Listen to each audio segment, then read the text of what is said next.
ఓం నమ శివాయ శ్రీమాత్రే నమః. మిత్రులకి శ్రేయోభిలాషులకి అలాగే నన్ను ఇంతగా ఆదరిస్తున్న యూట్యూబ్ ప్రేక్షకులందరికీ కూడా పేరు పేరు ధన్యవాదాలు. మిత్రులరా, మీ అందరికీ కూడా ఆ పరాదేవత ఎల్లవేళలా మీతో ఉండి మీ మనోవాంఛ నెరవేర్చాలని మనస్ఫూర్తిగా కోరుకుంటున్నాను.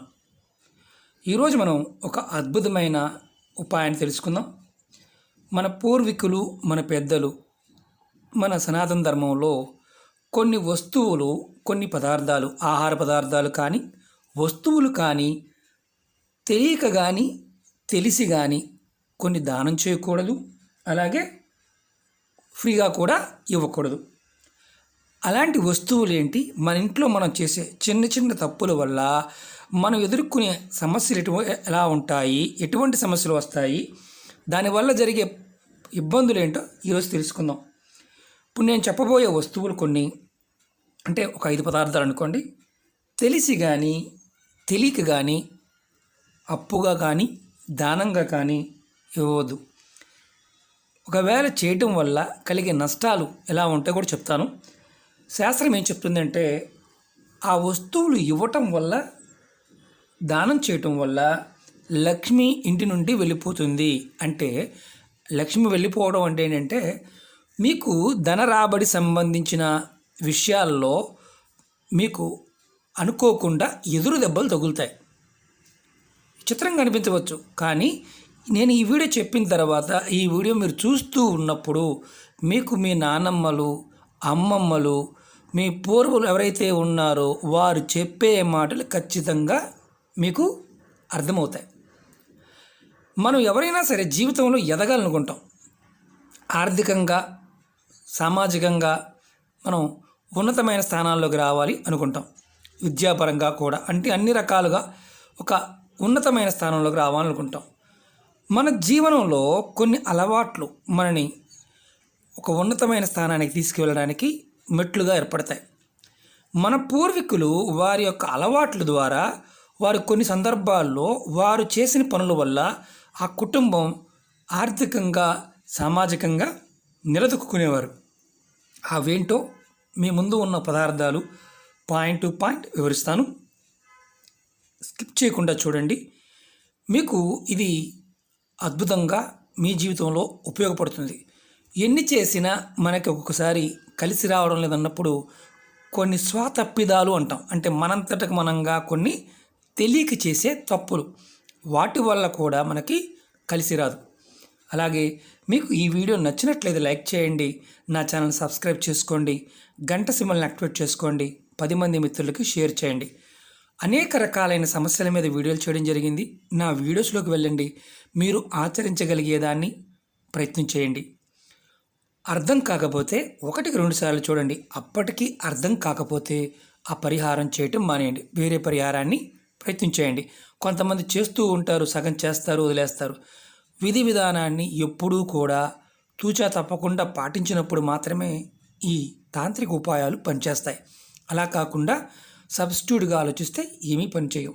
ఇప్పుడు మీకు ఈ పదార్థాలేంటి, మీకు అనుభవపూర్వకంగా ఎలా ఉంటుందో తెలియజేస్తాను.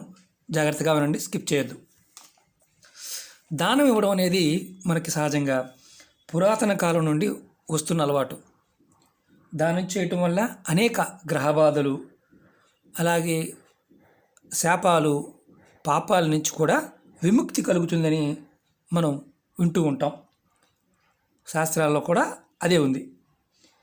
తెలిసి కానీ తెలియక కానీ కొన్ని వస్తువులు దానం చేయడం వల్ల మంచికి బదులు అనేక ఆటంకాలు ఎదుర్కోవాల్సిన పరిస్థితి ఏర్పడుతుంది. ఇప్పుడు మనం జ్యోతిష్ శాస్త్రంలో కొన్ని పదార్థాలు అప్పుగా ఇవ్వకూడదు, దానంగా ఇవ్వకూడదని చెప్పబడడం జరిగింది. ఏ పదార్థాలు మీకు ఇప్పుడు చూపిస్తాను. అలాగే కొన్ని మీకు అలవాటుగా కూడా తెలుస్తాయి, మీ పెద్దల మాటలు గుర్తొస్తాయి. ఇప్పుడు మనం సహజంగా గ్రామీణ ప్రాంతాల్లో కానీ ఎక్కడైనా సింగిల్గా రూముల్లో, అంటే సిటీల్లో కూడా కొంతమంది ఇంటి పక్కన వారు నిల్వ పచ్చళ్ళు అడుగుతూ ఉంటారు. కొంచెం పచ్చడి ఉంటే ఇవ్వండి, మళ్ళీ మేము తర్వాత తెచ్చుకున్న తర్వాత మీకు ఇస్తాము అనేవాళ్ళు ఉంటారు. ఇది ఎక్కువగా గ్రామీణ ప్రాంతాల్లో చూస్తూ ఉంటాం. సాయంత్రం, పొద్దునపూట ఏదో సమయంలో సందర్భంగా సడన్గా అడుగుతూ ఉంటారు. శాస్త్రం ఏం చెప్తుందంటే, అంటే మనకు తెలిసిన వాళ్ళకి, పక్కింటి వాళ్ళకి, ఫ్రెండ్స్కి కూడా ఇస్తూ ఉంటాం పచ్చళ్ళు, నిలవ పచ్చళ్ళు, పట్టుకున్న పచ్చళ్ళు. కొంతమందికి పచ్చడి పట్టుకున్న తర్వాత త్వరగా అయిపోద్ది, కొంతమందికి పచ్చడి పట్టిన తర్వాత త్వరగా పాడైపోతూ ఉంటుంది. ఎందుకు జరుగుతుందని ఎప్పుడు ఇబ్బంది పడుతూ ఉంటారు. ఎవరో ఒకరి దగ్గరికి వెళ్ళి పచ్చడి పట్టించుకుంటూ ఉంటారు. అసలు ఏంటంటే దీంట్లో ఉన్న రహస్యం చెప్తాను. ఎవరైనా సరే నిల్వ పచ్చడి పచ్చడి అనుకోండి, మీకు చూపిస్తున్నాను. ఇది పచ్చడి. ఈ పచ్చడి పాయింట్ ఆఫ్ వ్యూలో మనం తెలిసి కానీ తెలియక కానీ, అంటే ఏమి మామూలుగా ఇవ్వటం వల్ల, అంటే మనం డబ్బులు తీసుకోకుండా ఇస్తుంటాం. దానం చేసామనుకోండి, ఫ్రీగా ఇచ్చామనుకోండి, ఇవ్వటం వల్ల ఏమవుతుందంటే మన ఇంట్లో మన పచ్చడి సంవత్సరం 2 సంవత్సరాలు నిల్వ ఉంటాయి. ఎక్కువ రోజులు నిల్వ ఉండే పచ్చళ్ళు కూడా ఉంటాయి. ఈ పచ్చళ్ళలో మనం వాడే పదార్థాలు, దాన్ని మనం ఎక్కువ రోజులు నిల్వ ఉంచుకొని మనం వాడుకుంటూ ఉంటాం. కొంతమంది పచ్చడి పాయింట్ ఆఫ్ వ్యూలో అసలు కొన్ని ప్రాంతాల్లో అయితే ఎవరు పడితే వారు చేపట్టడానికి ఉండదు. ఎవరో కుటుంబంలో ఒక్కళ్ళు మాత్రమే నిల్వ పచ్చడి తీస్తూ ఉంటారు. అది మళ్ళీ చెప్తే పెద్ద స్టోరీ అవుతుంది. ఇప్పుడు దీంట్లో ఏంటంటే నిల్వ పచ్చడిని ఎవరికైనా ఫ్రెండ్స్కి కానీ, పక్కన వాళ్ళకి కానీ, స్నేహితులకు కానీ, అంటే ఇంకా ఇస్తూ ఉన్నప్పుడు ₹1, ₹2, పావలాను 10 పైసలు తీసుకొని మాత్రమే ఇవ్వాలి. దానంగా మాత్రం, ఫ్రీగా మాత్రం ఇవ్వకూడదు. ఇది శాస్త్రంలో ఉన్న విషయం. చిత్రంగా అనిపించవచ్చు. ఇవ్వటం వల్ల తర్వాత కుటుంబంలో కొన్ని సమస్యలు ఎదుర్కోవడం జరుగుతుంది. ఇది ఫస్ట్ పాయింట్. అలాగే తీసుకునేవారు కూడా తీసుకుంటున్నప్పుడు ఖచ్చితంగా ₹1, ఇచ్చి తీసుకోవాలి తప్ప ఫ్రీగా తీసుకోకూడదు. దీంట్లో తీసుకున్న వారికి ఇబ్బంది ఉంటుంది, ఇచ్చిన వారికి కూడా ఇబ్బంది ఉంటుంది. చిత్రమైన విషయం, చెక్ చేసుకోండి. అలాగే తెల్ల నువ్వులు, ఇదిగోండి తెల్ల నువ్వుల్ని దానంగా ఎవరికి ఇవ్వకూడదు. నల్ల నువ్వులు దానంగా ఇవ్వచ్చు. తెల్ల నువ్వుల్ని దానంగా ఎవరికి ఇవ్వకూడదు, తెలిసి కానీ తెలియక కానీ. మనం మామూలుగా గ్రామీణ ప్రాంతాల్లో కావచ్చు, అంతకుముందు నువ్వులుండలోనే వచ్చేవి. పిల్లలు పాత రోజుల్లో నువ్వులుండలు మామూలుగా షాపుల్లో అమ్మేవారు. తెల్ల నువ్వులతో చేసేవి.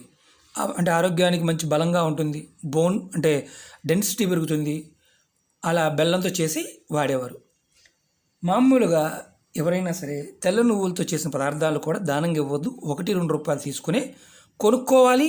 అలాగే తీసుకునేవారు ఫ్రీగా ఇచ్చేవారు ఎవరైనా ఉన్నా కానీ వారికి చెప్పి ₹10 ఇచ్చినా తీసుకోవాలి. ఇంకోటి ఏంటంటే, ఒకవేళ తెలియక దానంగా ఇస్తే ఏం జరుగుద్దంటే అంటే ఎవరైతే కుటుంబ సభ్యులు ఉంటారో వారి మధ్య సంబంధాలు దెబ్బతింటాయి. అలాగే నూనెని కూడా కొంతమంది నూనె అయిపోయింది సడన్గా నూనె ఇవ్వండి అని వస్తూ ఉంటారు, కొంతమంది ఇస్తూ ఉంటారు. నూనెను కూడా అప్పుగా ఇవ్వకూడదు. ₹1-10 తీసుకొని ఇవ్వాలి. తీసుకునేవారు కూడా ₹1-10 ఇచ్చే తీసుకోవాలి. ఎందుకంటే ఇలా చేయకపోతే ఏమవుతుందంటే కర్మలు క్యారీ ఫార్వర్డ్ అవుతుంటాయి. పూర్వపు కర్మలు వాళ్ళవి వీళ్ళకి, వీళ్ళవి వాళ్ళకి. మంచిగా ఉన్నవారికి చెడ్డ అవుతుంది, చెడుగా ఉన్నవారికి చెడ్డ అవుతుంది. ఎందుకంటే అది ఇంకా ప్రభావవంతంగా ఎక్కువ ప్రభావం చూపిస్తుంది. మామూలుగా మనం నల్ల నువ్వులు దానంగా ఇస్తూ ఉంటాం. నల్ల నువ్వులు దానం ఇవ్వవచ్చు. నల్ల నువ్వులు దానంగా ఇవ్వడం వల్ల మనం ఎదుర్కొంటున్న సమస్యల నుంచి మనం బయటపడతాం. అంటే ఎలాంటి సమస్య నుంచైనా బయటపడాలంటే నల్ల నువ్వులు దానంగా ఇవ్వచ్చు. ఎందుకంటే శని భగవానుడు కనుక నీచంలో ఉన్నప్పుడు, జాతకరీత్యా ఇబ్బందులు కలుగుతున్నప్పుడు నువ్వులు దానంగా తీసుకునే వారికి నువ్వులు దానంగా ఇవ్వవచ్చు. అలాగే ఇంకొక వస్తువు ధనియాలు లక్ష్మీ స్వరూపం అంటారు. ధనియాల్ని ఎవరింట్లో అయితే కొత్తిమీర పెంచి పంచుతారు, చాలా వరకు గ్రామీణ ప్రాంతాలు జరుగుతుంటుంది, పంచుతూ ఉంటారు. పంట వచ్చిన తర్వాత పంచుతూ ఉంటారు. అలా పంచిన వారికి, అంటే దీనికి డబ్బులు తీసుకోవాల్సిన అవసరం లేదు. ధనియాలు మాత్రం ఎవరికి కూడా అప్పుగా ఇవ్వకూడదు. కానీ కొత్తిమీర, అదే ధనియాలని మొక్కలుగా వేసి కొత్తిమీరగా మీరు ఎవరికైనా సరే అంటే పెంచి ఇవ్వడం వల్ల మీకు మంచి జరుగుతుంది శాస్త్రం చెప్తుంది. కానీ కొత్తిమీర పంచడం వల్ల లక్ష్మీదేవి ఉంటుంది. కానీ ధనియాలు ఎవరికి కూడా అప్పుగా కానీ దానంగా కానీ ఇవ్వవద్దు. డబ్బులు తీసుకునే ఇవ్వాలి, తీసుకునేవారు కూడా డబ్బులు ఇచ్చే తీసుకోవాలి. ఇది గింజ, ఇది మొక్క.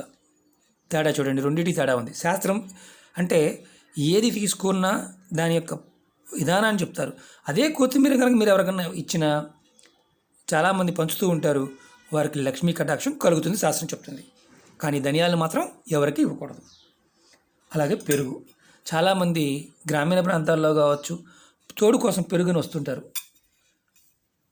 ఎవరికి కూడా గ్రామీణ ప్రాంతంలో ఉన్న వారికి మోతుబారు రైతులు మజ్జిగ చేసి పెరుగు అమ్ముతూ ఉండేవారు. వారు పావల 5 పైసలు తెంచి ఎంతో కొంత తీసుకుని మాత్రమే ఇచ్చేవారు. వారి కుటుంబం చాలా వృద్ధిలోకి వచ్చాయి, ఎప్పుడు వృద్ధిలో ఉంటుంది. ఎవరైతే ఫ్రీగా అంటే మనం మామూలుగా ఫ్రీగా తెచ్చుకోకూడదు, అలాగే ఫ్రీగా కూడా ఇవ్వకూడదు. కొంతమంది అయితే ఇవ్వరు, కొంతమంది తెలియక ఇచ్చేస్తూ ఉంటారు. పెరుగుని కానీ ఉదయం టైంలో కానీ సాయంత్రం సమయంలో కానీ ఎవరు అడిగినా సరే ఇవ్వవద్దు. అంటే సంధ్య సమయం అంటాం కదా, ఉదయం 6 గంటల నుంచి 8 మధ్యలో, సాయంత్రం 5 నుంచి 7 గంటల మధ్య ప్రాంతంలో ఎవరు అడిగినా ఫ్రీగా ఇవ్వవద్దు. ఆ తర్వాత ఇవ్వాలి అనుకున్నప్పుడు మీరు సూర్యోదయానికంటే ముందు, సూర్యోదయానికి తర్వాత. శాస్త్రం చెప్పే మాట గ్రామీణ ప్రాంతాల్లో ఇది పక్కా పాటిస్తారు, కుటుంబాలు వృద్ధిలోకి వస్తాయి. చిత్రంగా అనిపించవచ్చు, కానీ 100కు 100% రిజల్ట్ వచ్చేవి. మనం సహజంగా అంటే కొన్ని ఫంక్షన్లలో ఈ మధ్యకాలంలో స్టీల్ సామాన్లు పంచిపెడుతున్నారు. స్టీల్ అంటే మామూలుగా స్టీల్ సామాన్లు మనం మనుషులు మరణించినప్పుడు వాళ్ళ పేర్లు ఏం చేస్తూ ఉంటాం, అంటే స్టీల్ సామాన్లు దానం చేస్తూ ఉంటాం. జ్యోతిషాస్త్ర ప్రకారం స్టీల్ వస్తువులు దానం ఇవ్వటం అశుభం, అశుభ కార్యక్రమాలకు ఇస్తుంటారు. కానీ మనం అది ఒక ఆచారంగా పెట్టేసుకున్నాం. స్టీల్ వస్తువులు దానం ఇవ్వడం వల్ల కుటుంబ సభ్యుల మధ్య గొడవలు అధికంగా అవుతాయి, మానసిక ప్రశాంతత అనేది దెబ్బతింటుంది. చిత్రంగా అనిపించవచ్చు. ఇవన్నీ కూడా ప్రాక్టికల్గా మీరు చూస్తూ చెక్ చేసుకోండి. బాగుందనుకోండి, నాట్ ఇష్యూ, బాగోకపోతే మార్చుకోండి. అలాగే కుంకుమ సింధూరం, ఇదిగోండి కుంకుమ సింధూరం. ఎవరు కానీ తెలిసి కానీ తెలియక కానీ పొరపాటును కూడా దానంగా ఇవ్వవద్దు, అప్పుగా కూడా ఇవ్వవద్దు. ఎందుకంటే మీ లక్ష్మి మీ నుంచి దూరం అయిపోతుంది. కాబట్టి కుంకుమని ఎప్పుడూ కూడా తెలిసి కానీ తెలియక కానీ అప్పుగా ఇవ్వద్దు. డబ్బులు కొనుక్కొచ్చుకోండి, డబ్బులు ఇచ్చి తీసుకోండి. షాపుల్లో వాళ్ళు కూడా కొంతమంది గ్రామీణ ప్రాంతాల్లో కొన్ని ప్రాంతాల్లో అప్పు పెడుతూ ఉంటారు. కుంకుమని అప్పుగా ఇవ్వకూడదు, అలాగే దానం చేయకూడదు. ఒక 10 రూపాయలు పావలా తీసుకుని ఇవ్వాలి. అలాగే మనం వ్రతాలు పూజలు చేస్తున్నప్పుడు బొట్టు పెట్టుకోవడానికి ఇస్తాం. అదే కుంకుమని సింధూరాన్ని దేవుడి దగ్గర పెట్టి మరి ఫ్రీగా ఇవ్వవచ్చు.